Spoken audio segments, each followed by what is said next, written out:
Antes hemos hablado de la fuente honda, la fuente profunda de nuestro compromiso que decimos está en nuestra configuración con Cristo Eucaristía, ¿vale? Eso yo creo que ha quedado claro. Pero claro, no basta solo eso. Esa es una mirada teológica necesaria, pero para nuestra acción caritativa y social necesitamos muchas miradas. El año de la misericordia nos dice una cosa fundamental, y es que la misericordia, y por lo tanto eso vale para la caridad, que es una expresión radical de la... a ver, ¿cómo digo? No, al contrario. Que eso vale para la caridad, que es una dimensión, que es en la que se inserta lo que es la misericordia como expresión radical de la caridad. Me estaba haciendo un lío, ¿no? Bueno, eso vale para la misericordia, vale para la caridad, pero podemos hacernos también preguntas más concretas. Lo primero que tenemos que hacer para el ejercicio de la caridad y la práctica de la misericordia es tener ojos abiertos para ver, oídos atentos para escuchar y un corazón capaz de conmoverse ante lo que vemos y escuchamos. ¿Está claro? Vale. Ojos abiertos para ver. Pero hay muchas miradas en lo que quería decir yo ahora. Hay una mirada, por ejemplo, sociológica. Podemos hacer una mirada a la realidad desde las ciencias sociales, desde lo que nos dicen los datos de las ciencias, de la sociología, de los estudios sociológicos, etc. Y esa mirada es necesaria. Es necesaria porque nos ayuda a descubrir cosas que solo con nuestra simple mirada no somos capaces a veces de descubrir. Y necesitamos, en Cáritas también, la ayuda, la mediación de las ciencias sociales, ¿vale? Bueno, pero hay otra mirada, eso sería una mirada sociológica. Hay otra mirada teológica, que es la mirada desde la fe. Nosotros ya con la Eucaristía ya hemos hecho una primera mirada desde la fe, una primera mirada, repito, la más honda. Pero yo creo también que, además de esa mirada, podemos también descubrir otros elementos teológicos que están en la fuente de nuestro compromiso. Y después también hay una mirada más práctica y operativa a la acción caritativa y social. Es la que nace de los criterios y de los principios de la doctrina social de la Iglesia, que nos iluminan en nuestro compromiso caritativo y social. Bueno, yo teniendo en cuenta esta diversidad de miradas, lo que quiero deciros es que vamos a reflexionar ahora un poco desde dos claves. Los principios teológicos que fundamentan el compromiso y algunos principios más concretos de la doctrina social de la Iglesia que nos orientan en la acción, ¿vale? Y eso es lo que tenéis todos también en el guión, en el esquema que se os ha entregado, ¿no? Sí, en la hojita azul, me dicen. Bueno, ahí lo tenéis, en la hojita azul. Bueno, primera parte, principios teológicos que fundamentan nuestro compromiso social. ¿Cuáles son esos principios? Son muchos. Más de los que yo voy a exponer. Uno ya lo hemos expuesto antes, en la primera parte. Pero yo voy a señalar algunos en los que insiste ahora también el Papa Francisco y que me parece que son interesantes. Lo voy a hacer de manera concisa, para no alargar la exposición, porque como principios teológicos que son, pues bueno, pues podemos detenernos y alargarnos mucho si los queremos explicitar. Yo simplemente, repito, quiero mencionarlos, hacer una pequeña alusión a ellos para que descubráis que lo que hacemos tiene fundamentos hondos, sólidos, profundos, y que esos fundamentos nacen de lo que realmente creemos, de aquello en lo que vivimos desde nuestra fe, ¿vale? Y después ya otros principios que desde la fe pues resultan más prácticos, más operativos para la acción, que son los principios de la doctrina social de la Iglesia. Algunos principios que fundamentan desde la fe nuestro compromiso caritativo y social. Bueno, uno primero, el querigma tiene un contenido social. Bueno, ya topamos aquí con una palabrota que no sabes, que para algunos dirán, ¿y esto del carisma qué es? ¿Sabéis lo que es el carisma? ¿El querigma? ¿No?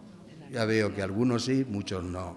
Bueno, el querigma es una manera de expresar algo tan sencillo como lo más nuclear, lo fundamental del Evangelio. Lo que pasa es que eso, pues bueno, se dice con esta palabra con la que los primeros cristianos hacían el anuncio de la buena noticia de Jesús. Lo radical. Si yo os preguntara ahora a vosotros, a ver, decidme en una frase sencilla, ¿qué es lo radical del mensaje cristiano? A ver, ¿quién me dice? Pero una frase corta. Amaos los unos a los otros. Vale, otra. Eso sería un querigma, una frase corta. Que expresa, ¿es fundamental eso en el Evangelio? Sí, vale, querigma. Sin mucho rollo, sin muchas explicaciones. ¿Alguna otra frase? La conversión. Convertíos si creed en el Evangelio, lo que comenzaba Jesús. Jesús, convertíos, así comenzó Jesús también su proclamación del Evangelio. Jesús ha muerto y resucitado. Esa es la buena noticia fundamental que tenemos que transmitir. Jesús ha muerto por nosotros y ha resucitado y vive entre nosotros. Eso es el querigma. Esos contenidos nucleares de la fe. Bueno, pues mira, ¿qué es lo primero que nos dice la Iglesia? Y nos lo recuerda claramente nuestro Papa Francisco. Es que es esto. En el corazón mismo del Evangelio está la vida comunitaria y el compromiso con los otros. El contenido del primer anuncio tiene una inmediata repercusión moral cuyo centro es la caridad. Vamos a ver. Esto, diréis, pues esto está claro, ¿no? Está claro. Está claro, pero fijaos, si el Papa insiste en ello es porque a veces no ha estado tan claro. A veces no ha estado tan claro. Y a veces hay algunos movimientos en la Iglesia, que en los últimos tiempos han insistido mucho en el querigma. Lo importante es el querigma. Jesús vive, ¿vale? Aleluya, Jesús te salva, ¿vale? Perfecto. Pero se han descuidado la dimensión social que tiene el decir Jesús ha resucitado. Que Jesús ha resucitado significa que Jesús ha vencido el mal, que Jesús ha vencido todo aquello que nos oprime, que no nos deja vivir como hermanos, todo aquello que nos sumerge en la muerte, que no nos deja vivir, que no nos deja mirar al futuro con esperanza. Y eso tiene unas implicaciones sociales. Formulado desde otro punto de vista, amaos, ahí está más claro, ¿no? Ahí está más claro, ahí lo vemos enseguida. Eso es un anuncio, un querigma de tipo ya más moral, amaos los unos a los otros. Pero eso, ahí sí que está claro.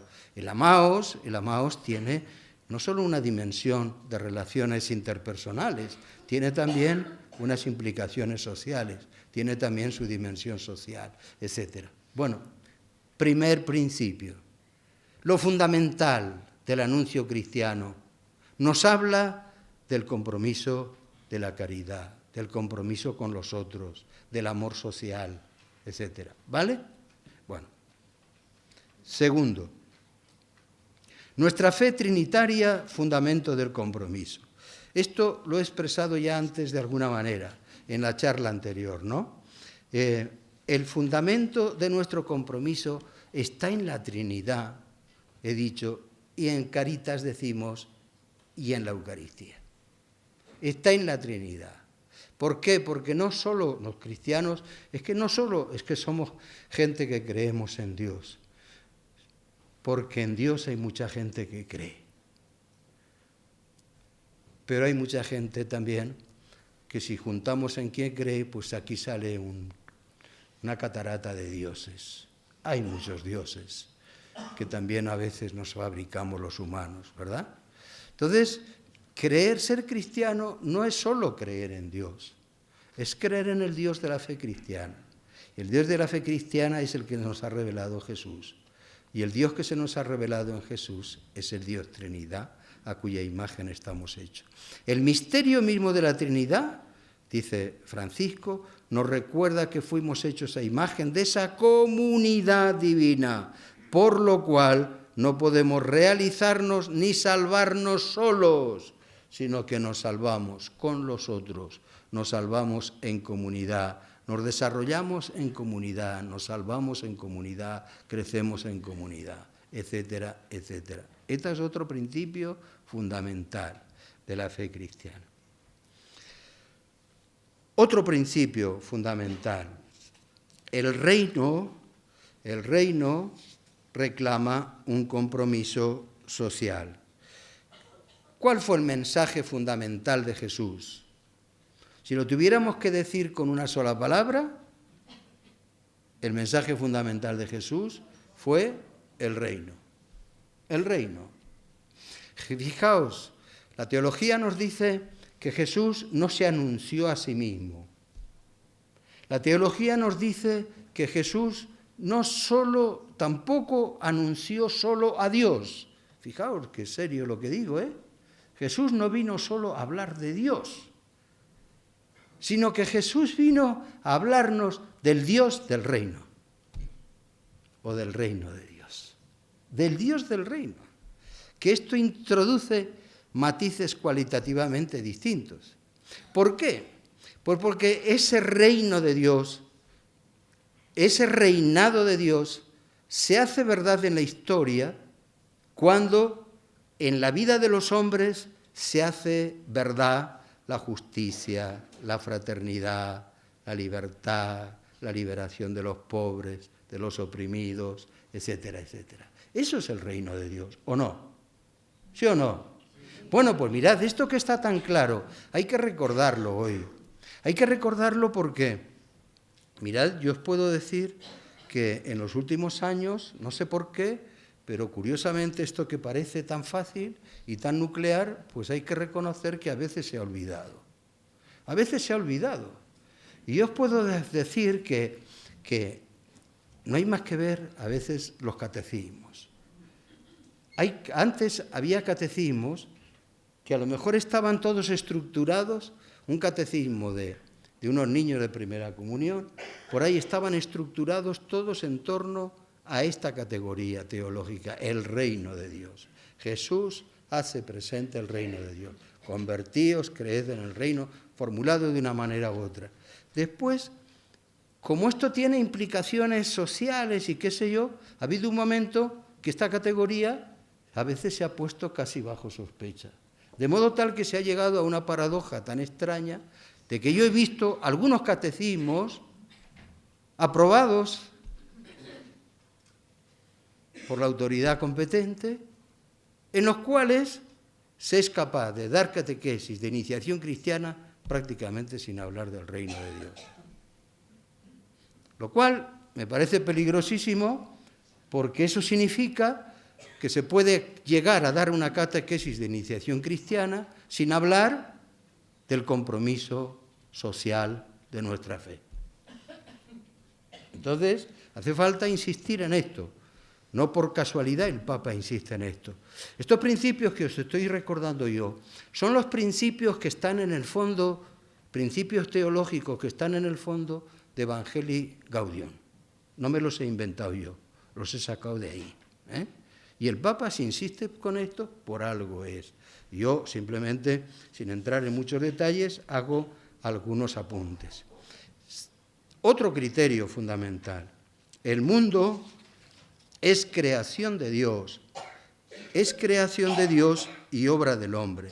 Fijaos, una de las claves en las que insiste Francisco al abordar el compromiso del ser humano en el cuidado de la creación, de la casa común, es lo que él llama el Evangelio de la creación. Todos conocéis la encíclica Laudato Si, ¿verdad? La encíclica que el Papa ha escrito sobre el cuidado de la creación. Pues mirad, al Evangelio de la creación dedica el Papa todo el capítulo 2. Y este Evangelio de la creación nos da unas claves para interpretar el sentido que la ecología tiene para Francisco. ¿Por qué? Porque este Evangelio nos recuerda que el mundo, clave teológica, el mundo no solo es una realidad que está ahí por casualidad, sino que este mundo es creado, es don que se nos da, es obra y regalo de Dios que pone en nuestras manos. Y también el ser humano es creado por amor y hecho a imagen y semejanza de Dios. Entonces el Papa nos dirá una cosa muy importante, cómo ante este mundo nosotros no podemos situarnos como Dios, que a veces tenemos la tentación de suplantar a Dios y querernos situarnos ante este mundo que se nos ha dado como si Dios fuéramos nosotros. Y el Papa nos recuerda una clave fundamental para entender desde el punto de vista integral su concepción de la ecología. La tierra nos precede. La tierra se nos ha dado. Frase suya, el suelo, el agua, las montañas, todo es caricia de Dios. No somos nosotros los señores absolutos. Dominar entonces la creación no significa derecho a uso y a una explotación salvajes de la tierra. ¿Vale? ¿Por qué? Porque no somos los dueños absolutos. A nosotros, si es verdad, se nos ha encomendado la tarea de labrar, cuidar el jardín del mundo. Labrar significa cultivar, arar, trabajar. Cuidar, que significa proteger, custodiar, preservar, respetar las leyes, desarrollar sus capacidades, etc. Dios quiere actuar con nosotros y contar con nuestra colaboración en el cuidado y el desarrollo de la creación. Eso requiere una preocupación, dice Francisco, por el ambiente unida al amor sincero hacia los seres humanos.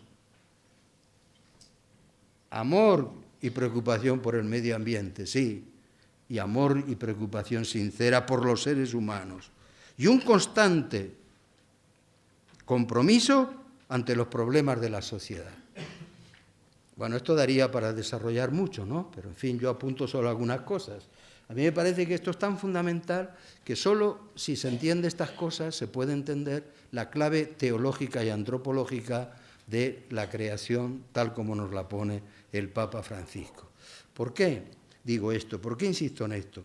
Pues porque, bueno, hay muchas maneras de interpretar la ecología y de hecho hay muchos ecologistas muy preocupados por los animalitos, por la rana pirenaica y por no sé cuántas cosas más, ¿no? Y después muy despreocupados por el hombre, ¿no? Eso es otro tema. Me preocupa más la rana pirenaica, salvar la reina pirenaica, digo, porque es un compromiso que tomó muy seriamente en su momento el gobierno de Aragón, del que yo, del país, de la autonomía en la que vivo, ¿no? Que era era más importante, lo más importante, y además se notaba hasta en las subvenciones económicas, Sí, y un día hablando de este tema con el vicepresidente en aquel momento del gobierno de Aragón, yo le dije, lo conozco bastante, tengo una muy buena relación, nos tuteábamos, yo le dije, oye, ¿no te parece que os habéis pasado con la rana pirenaica? Si es que hasta le dais más dinero a la rana pirenaica que a obras sociales importantísimas que tenéis en Aragón, en Teruel, en Huesca, no sé qué. Pues tiene más dinero la rana, ¿no? ¿Me explico? Bien, muy importante la rana pirenaica. Todo ser vivo, dice el Papa, todo el ser vivo merece nuestro respeto, nuestro cuidado, nuestra admiración, pero todo esto hay que interpretarlo desde la realidad humana. es don para todos, herencia común, el hombre centro, culmen e imagen de Dios, llamado a labrar y cuidar la creación. Otro principio teológico: los pobres son los destinatarios preferenciales del Evangelio. Este es otro principio fundamental del que arranca nuestro compromiso. Si alguien nos pregunta por qué estáis metidos en estos rollos, pues nosotros podemos responder, una primera respuesta: porque yo voy a misa los domingos. ¿Qué tendrá que ver eso? Ya lo hemos explicado antes, ¿no? Yo creo en la Eucaristía, por eso estoy en Cáritas. Pero podemos decir, porque yo creo en el Dios del reino, que es el que me ha dado Jesús.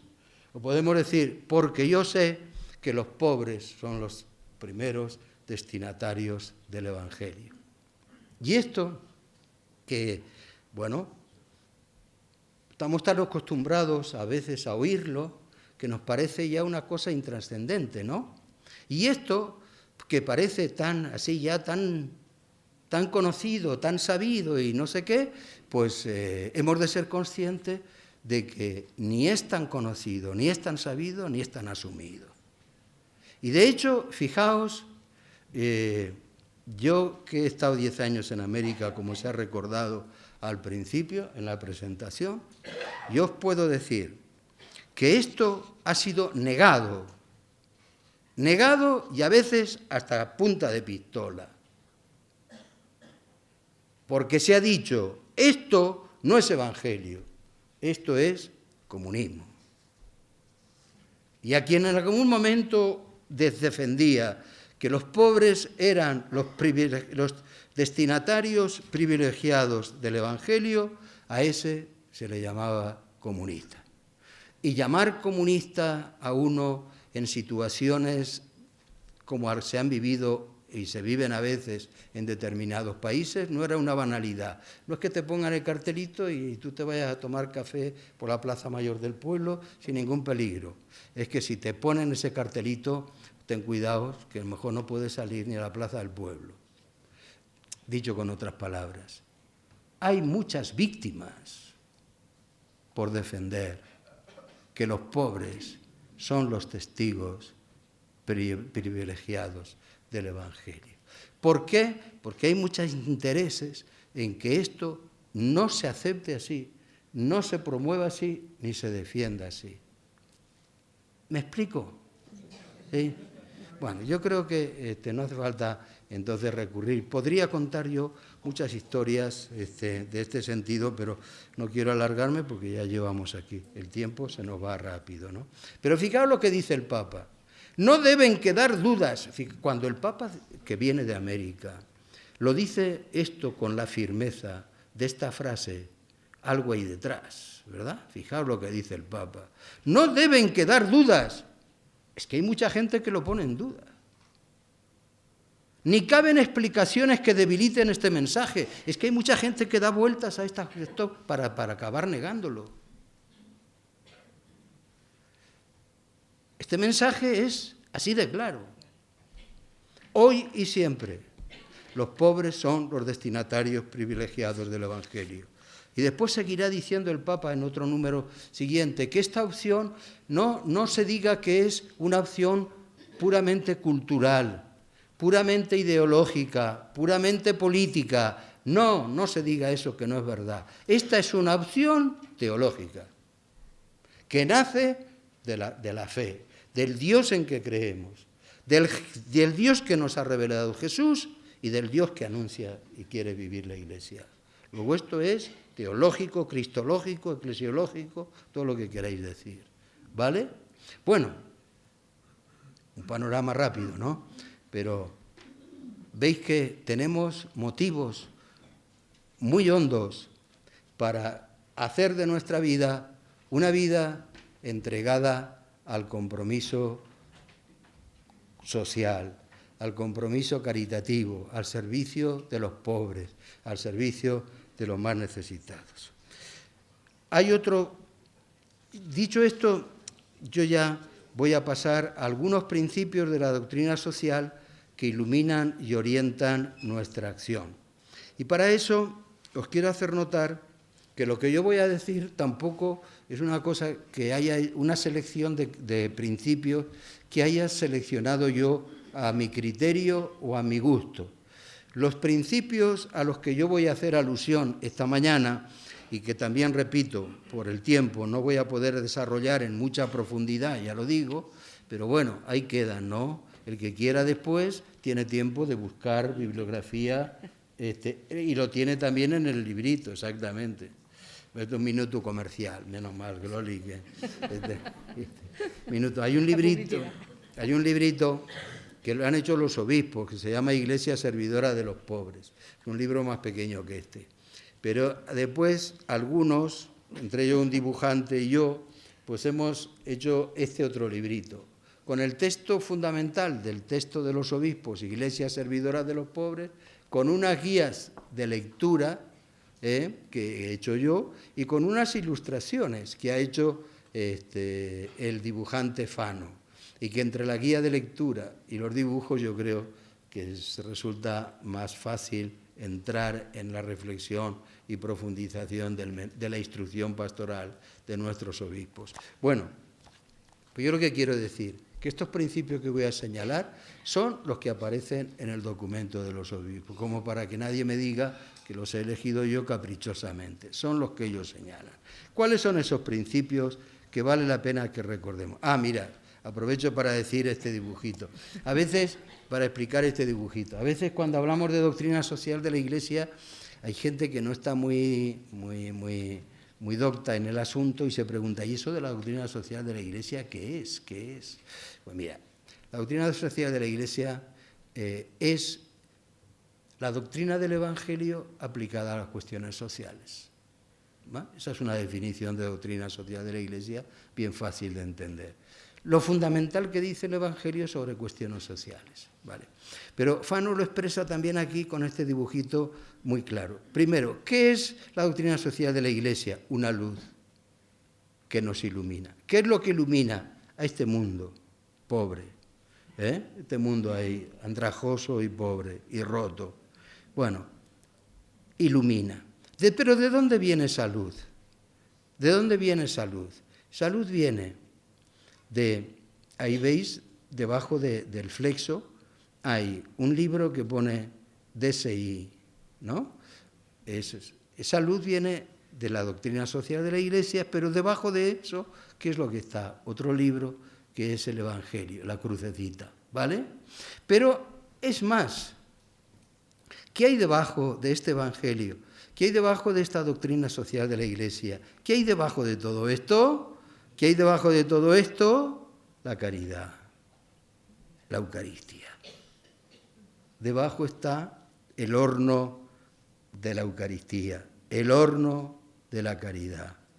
De ahí, de una vida compartida en el amor, bueno, fundamentada en el Evangelio y formulada en la doctrina social de la Iglesia, sale esa luz que nos ilumina en el compromiso con los pobres.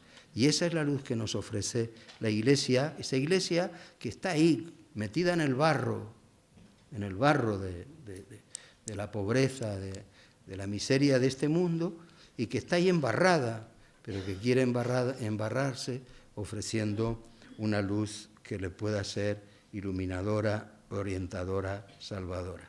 Bien, los principios fundamentales de la doctrina social de la Iglesia, ¿cuáles son? Primero, la dignidad de la persona humana. Bueno, este es un principio al que recurrimos permanentemente en Cáritas, ¿no? Esto lo decimos tantas veces que yo creo que también a veces ya nos pierde novedad, ¿no? Se deforma. Es decir, decimos, lo primero es la persona, ¿no? En nuestro trabajo caritativo y social decimos, lo primero que es la persona, al margen de su condición social, al margen de su condición moral, al margen de su condición legal. La persona para nosotros es lo más importante, es lo más importante. Y esto lo hemos de tener tan claro en nuestro servicio caritativo y social, que nosotros estamos motivados por todos esos principios teológicos que he dicho antes, pero estamos al servicio de la persona. Y al servicio de la persona por lo que la persona es en sí misma, al margen de las cualidades que tenga, al margen de las riquezas que posea, al margen de los reconocimientos sociales de que goce o del desprestigio social en el que se vea sometido. Lo importante para nosotros es la persona. Pero fijaos, yo quiero también invitaros a pensar en una cosa. ¿Y qué razón tenemos nosotros para decir que lo más importante es la persona? Esto es tan sencillo, esto es lo que realmente os pregunto. ¿Esto es lo que realmente se lleva en nuestra sociedad? ¿Creéis que lo importante es la persona? No. Las personas en nuestra sociedad, por ejemplo, valen según las capacidades que tienen. Los listos valen más que los tontos. Los que tienen mucha capacidad valen más que los que tienen menos. Los ricos son más considerados que los pobres. Entonces, ¿cuál es el fundamento de esa dignidad que nos hace decir es que la persona tiene un valor inviolable que merece toda nuestra dedicación al margen de su condición social? ¿Cuál es el fundamento? ¿El fundamento es su etnia? ¿Es que unas personas valen más si son de raza negra que blanca que gris? ¿Es que la razón está en las capacidades de las personas? ¿Es que está en su condición moral? Nosotros lo tenemos muy claro y este es uno de los principios que nos honra a Cáritas. Es decir, es que nosotros servimos a la persona antes de preguntar de dónde viene, a dónde va, de qué raza, de qué pueblo es, de qué religión tiene. Antes de todo esto, nosotros cuando vemos una persona, ahí estamos viendo la imagen de Dios. Y ese es el fundamento del valor de la persona y de este principio, la dignidad de la persona. Eso es lo que nos hace a nosotros afirmar la primacía de la dignidad de la persona. Lo que nos hace descubrir que el ser humano no es un instrumento al servicio de la producción y del lucro. Tanto vales cuanto produces, tanto vales cuanto ganas o me haces ganar. No es, Señor. Necesitamos, en consecuencia, un modelo de persona, de desarrollo, que ponga en el centro a la persona y su desarrollo integral. Bueno, podríamos desarrollar esto muchísimo más, pero yo creo que con esto tenemos un principio fundamental de acción. Y esto es práctico, esto tiene implicaciones prácticas, esto tiene consecuencias y esto nos plantea retos, ¿vale? Por ejemplo, una consecuencia que tiene este principio, primero, que nosotros en Cáritas no vamos a hacer discriminaciones con nadie. Es un principio operativo. Si la persona es lo fundamental y tiene una dignidad en sí misma por lo que es, pues nosotros no vamos a hacer discriminaciones. Al contrario, nosotros, como dirá también el Evangelio, a los más débiles los cuidaremos más. A los más frágiles les prestaremos más atención, porque son los más necesitados. Si realmente creemos esto, significa que nosotros vamos a apostar con toda firmeza por la defensa de los derechos, porque reconocer una dignidad de la persona sin derechos, decidme para qué sirve.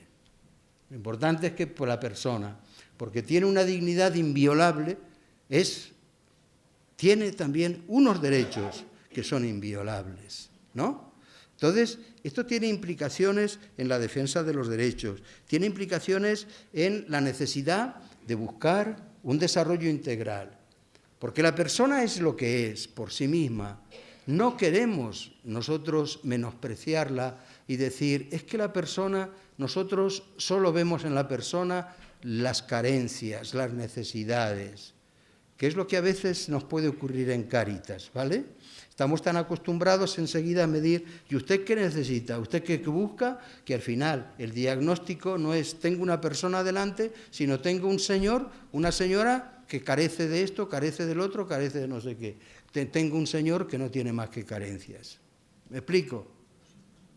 Y si solo tiene carencias y las carencias son materiales, pues realmente yo lo estoy valorando muy poco a esa persona, ¿verdad? Y además, si solo quiero darle respuestas a esas necesidades materiales, pues lo estoy hundiendo más en la miseria, porque esa persona, además de tener carencias materiales, tiene carencias de afecto, de cultura, de integración social, de desarrollo humano, cultural, religioso. Tiene un universo de valores que hacen a su ser de persona. ¿Me explico? Luego, fijaos, entender bien este principio es que tiene implicaciones tremendas, ¿no? Nos hace defender derechos, nos hace apostar por la igualdad fundamental de todos, nos hace descubrir capacidades, no solo necesidades, nos hace buscar el desarrollo integral, también hasta el cultural, social, religioso, etcétera, etcétera. ¿Vale? Bueno, principio fundamental. El dibujante Fano, en este librito que hemos recordado ahora, nos presenta con unos dibujos donde nos muestra la diferencia que hay entre entender el mundo cuando lo único que busca es el desarrollo económico, el dinero, el lucro, como sería el dibujito de arriba, ¿no? ¿Qué sucede entonces? ¿Qué es lo que veis ahí en el dibujo? ¿Qué pasa cuando el ser humano está simplemente dirigido y abocado al dinero, al lucro? Que va al precipicio. Primera cosa que aparece en el dibujo. ¿Qué más? ¿Qué? Tiene cara de angustia. Tiene cara de angustia, tiene cara de mala uva, ¿no? Va ahí como un avaro, tiene cara de avaro, es un tremendo, ¿no? ¿Qué más? Vive feliz, no, es un amargado. ¿Qué más? ¿Qué deja debajo? Un montón de cadáveres. ¿Qué deja detrás? Un cubo de basura, pero de basura de desechos humanos, de humanos desechados, etcétera, etcétera. ¿Qué pasa, sin embargo, cuando lo prioritario para nosotros es el hombre?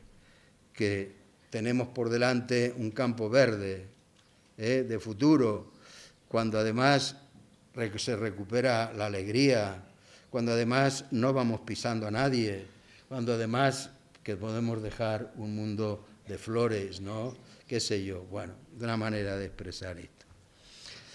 Un segundo criterio, el destino universal de los bienes. El destino universal de los bienes. Mirad, nosotros en Cáritas no estamos solo para repartir bienes, no. Estamos para hacer que los bienes de este mundo se repartan mejor. ¿Vale? Para hacer que los bienes de este mundo se repartan mejor. ¿Por qué? Porque hay un principio de doctrina social que nace del Evangelio, y es que los bienes Dios los ha dado para todos. Y esto se olvida en una cultura como la nuestra que excluye a los más pobres, hasta el punto de considerarlos un desecho de la sociedad, un desecho de esta sociedad de consumo y de bienestar, hasta el punto de considerarlos un descarte. Y ante una cultura así, es necesario reafirmar con mucha fuerza este criterio fundamental. Es que los bienes, la creación es para todos, es para todos. La Sagrada Escritura, los padres de la Iglesia, la doctrina social de la Iglesia, afirman que todos los bienes tienen una dimensión social y un destino universal. Y fijaos aquí, me voy a detener un poco y os voy a leer algunas de las cosas que dice la Escritura algunas de las cosas que dicen los padres de la Iglesia y que dice la doctrina social de la Iglesia, porque yo creo que a veces ni las sabemos, o a veces las sabemos, pero miramos para otro lado, las ignoramos, que es peor, porque si no se saben, pues bueno, el que no sabe no es culpable, pero cuando lo sabemos y lo ignoramos, entonces somos culpables. ¿Qué dice la Escritura? Lo leo porque voy a ser más breve, más corto. En la Sagrada Escritura se afirma repetidamente que la tierra es creación de Dios, que desea que todos sus hijos disfruten de ella por igual. Y en la Sagrada Escritura, atentos que esto es muy importante para el jubileo que estamos celebrando, en la Sagrada Escritura se dictan leyes,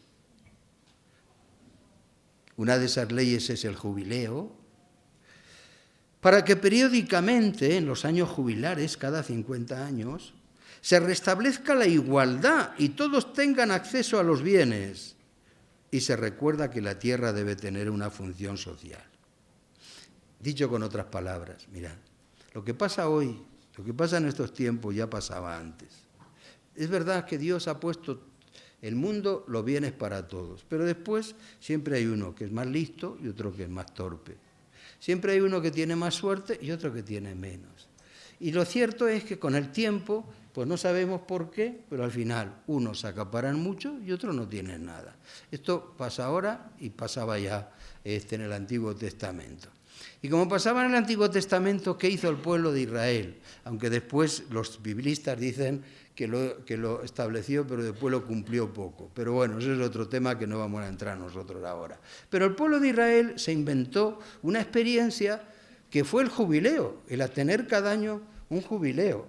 Y el jubileo no lo hacía para decir, señores, hay que pasar por la Puerta Santa, con perdón, y a mí me parece muy bien que pasemos por la Puerta Santa, ¿eh? O sea, no entendáis esto como una crítica, pero lo digo para que entendáis el sentido del jubileo bíblico. Entonces no decía, hay que pasar por la Puerta Santa, hay que confesarse y hay que comulgar. De otra cosa porque la Eucaristía todavía no estaba establecida, ¿no? Pero decían cosas muy fundamentales. Miren ustedes, este año volveremos a empezar y volveremos a repartir todo. Se acabó la propiedad privada. Todo será de todos y vamos a hacer un reparto y empezamos de nuevo. Así, los que han acabado siendo esclavos vuelven a ser libres. Los que tenían todo van a tener lo necesario. Los que no tenían nada van a tener lo necesario para vivir. Y vamos a empezar de nuevo. Y ya después de 50 años tendremos que volver otra vez a poner orden en las cosas. ¿Os dais cuenta la dimensión social que tenía el jubileo? El jubileo estaba para poner orden social. El jubileo se estableció para rehacer la justicia social. El jubileo se estableció para restablecer las condiciones en las que todos los hombres pudieran disfrutar de la vida y vivir con dignidad. Bueno, pues eso es lo que nos dice la Escritura y conviene recordarlo. Con lo cual se está recordando que toda la tierra tiene una función social, ¿eh? Los padres de la Iglesia, inspirados en la Biblia, denunciaron la acumulación de bienes por parte de algunos mientras otros vivían en la pobreza. Y así, por ejemplo, fijaos lo que decía San Juan Crisóstomo. Afirmaba que no hacer participar a los pobres de los propios bienes es robarles y quitarles la vida. Yo ya sé que esto es duro, pero bueno, yo también preferiría no leerlo, ¿eh? Digo, a veces leer esto y dices, caramba, que tengo yo autoridad para leer esto. Pero es así. Lo que poseemos no son bienes nuestros, sino los suyos. Y San Agustín decía que cuando tú tienes y tu hermano no, cuando tú tienes y tu hermano no tiene, ocurren dos cosas. Que él carece de dinero y que tú careces de justicia. Lo dice un santo padre de la Iglesia. San Gregorio Magno concluía que cuando suministramos algunas cosas necesarias a los indigentes, fijaos que aquí estamos los de Cáritas, cuando suministramos algunas cosas a los indigentes, les devolvemos lo que es suyo. No damos generosamente de lo nuestro. Satisfacemos una obra de justicia más que hacer una obra de misericordia. Y es que la doctrina social de la Iglesia ha afirmado un principio que en la sociedad pues fácilmente se olvida, y es que todos los bienes tienen una función social, todos. Incluso los bienes que poseemos con derecho social de propiedad privada, sobre los bienes de la propiedad privada, dice la doctrina social de la Iglesia, grava una hipoteca social. Es decir, que aun lo que considero mío, si otro lo necesita, tengo que darle también a lo mío una función social. No es dicho con otras palabras, la propiedad privada no es un derecho absoluto e intocable, que lo hemos convertido en nuestra sociedad así, en un derecho. Solo el Estado a veces hace determinadas expropiaciones, ¿verdad?, por causas. Bueno, pero esto que a veces ocurre en lo social, que por hacer una autovía pues se hace una expropiación, aun en contra de la voluntad del propietario, pues bueno, en esto, según el principio de doctrina social, tendría que hacerse no solo para hacer un pantano o una autovía, que realmente podría tener otras dimensiones. Es un derecho subordinado al destino universal de los bienes. Mirad, Fano lo expresa también, yo creo que de manera muy, muy bonita con este dibujo, ¿no? Aquí vemos a Dios Padre, todo contento, está feliz, chocho, está el viejo ahí.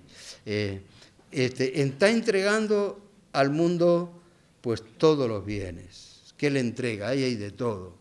Están los pájaros, los peces, las flores, los vegetales, están el pan, todo. Pero ¿para quién lo entrega? Se lo da y dice, pero esto para todos, para todos, para todos. El proyecto de Dios es que este mundo sea para todos. Por lo tanto, este es un principio. Uy, ese me acaba, ¿no? Sí. Bueno, un poquito de diálogo. Vale. Simplemente enuncio. Pero otro principio, la solidaridad como defensa de derechos y promoción de deberes. La búsqueda del bien común, muy importante. Esperad, y aquí me voy a permitir solo una cosa. Mirad, este es un principio de doctrina social de la Iglesia que hoy socialmente se olvida. Hoy, ¿vosotros oís algún político hablar de bien común? No. Sí se utiliza una palabra parecida. ¿Qué palabra parecida se utiliza hoy? El interés general. Pero los políticos ya no hablan del bien común. Yo creo que a esta palabra le tienen miedo. Y es que bien común es mucho más que el interés general. Fano lo expresa, yo creo que este dibujo no quería pasarlo sin. ¿Veis la diferencia entre bien común y bien general? Interés general. ¿Interés general en qué consiste? El interés general consiste en que todo el mundo tenga un globo, un globo con el que pueda subirse a este mundo del desarrollo. Y claro, cada uno con su globo, cada uno con su globo. Y el que no pueda, pues que se quede, que no pueda subir con su globo, que se quede en la isla. El bien general se mide desde los intereses, es la suma de los intereses de cada uno. Y los intereses de cada uno, pues a veces lo que provocan es que unos tienen muchos y otros no tienen ninguno. Y entonces el bien común es otra cosa. El bien común es ese bien de todos, del todos nosotros, que hace que no podamos decir que el interés es de todos si solo algunos pueden subirse en él. Por lo tanto, el bien común es, también lo dice el magisterio de la Iglesia, no es la suma de los bienes individuales, no, es ese conjunto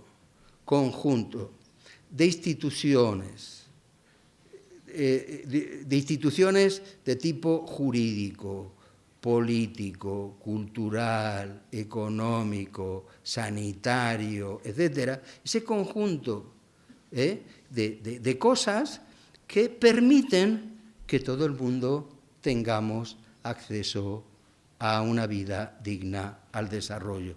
Es decir, dicho con otras palabras, hablar de bien común no es hablar de suma de intereses, es hablar de conjunto de estructuras que facilitan y posibilitan que todo el mundo tenga las condiciones para vivir con dignidad. ¿Veis la diferencia? ¿Sí o no? Me parece que es muy importante. Bueno, y como se me acaba la hora, pues ya simplemente el principio de subsidiariedad, que daría mucho para hablar,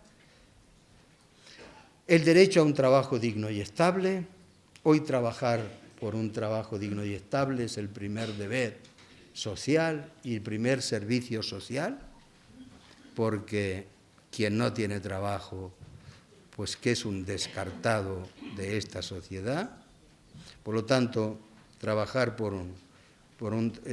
crear empleo digno y estable es la política más eficaz para la integración y la cohesión social.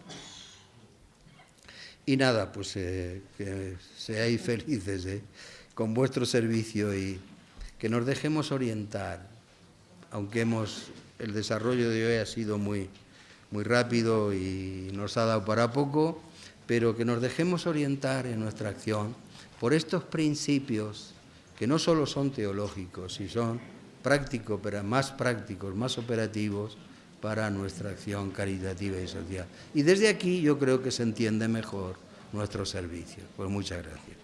Muchas gracias.